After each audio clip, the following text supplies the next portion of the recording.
We got the cops down there. They got somebody probably pulled over. It's notorious for busting speeders. It's 25. Get out of the road. The kids are playing basketball. Don't get run over. So basically, what I'm doing is I'm going to show basically this house right here. Or well, it's a two apartments. So you have the one on your right. The guitar player lived there. My baby brother and his ex-wife, I mean, they were married at the time, lived in this other door on the left.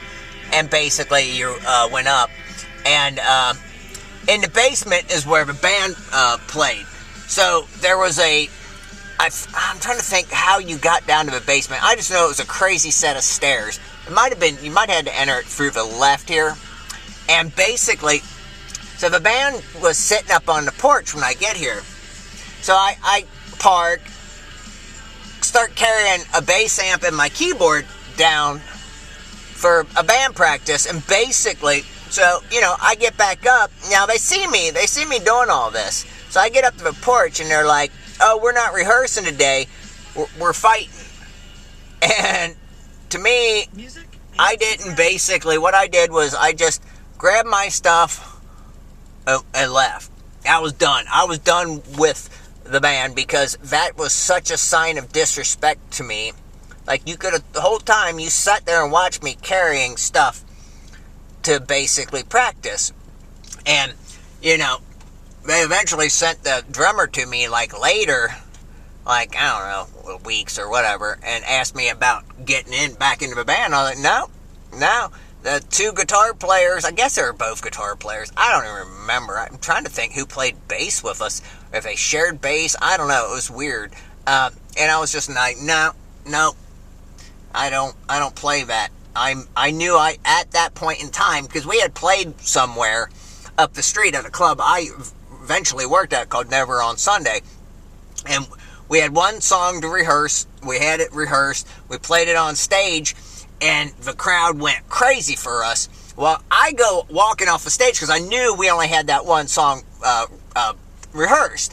And basically the crowd's like, get back up there. You know, they were like, and the band, one of my best friend, he refused to go on with us. He played congos and bongos and all that type of drums. And basically, I knew they would fall apart. So I just sat there and watched them fall apart on stage because they weren't that cohesive. And basically, I knew from that I was the talent, so I wasn't like, basically, I didn't care. I mean, I was like, at that point in time, I knew I was the unique entity in the band. That's why the crowd was screaming for me to get back on the stage.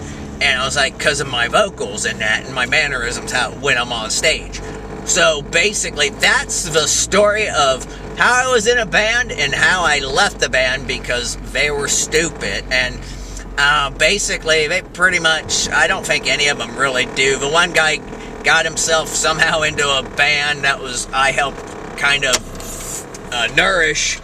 I won't even go into them because they're friends. And then he got booted out for theft and stuff, so that was amusing. So there we go, kids. That's the band story. Adios. There's my elementary school. Hey, I gave a lecture. There's some people asked me what I wanted to be. Oceanographer. And in the 6th grade, I knew so much about fish and all that. I was chosen by the teacher to give a lecture to the class. This wasn't anybody else. It was just me giving a lecture on fish. So there you go.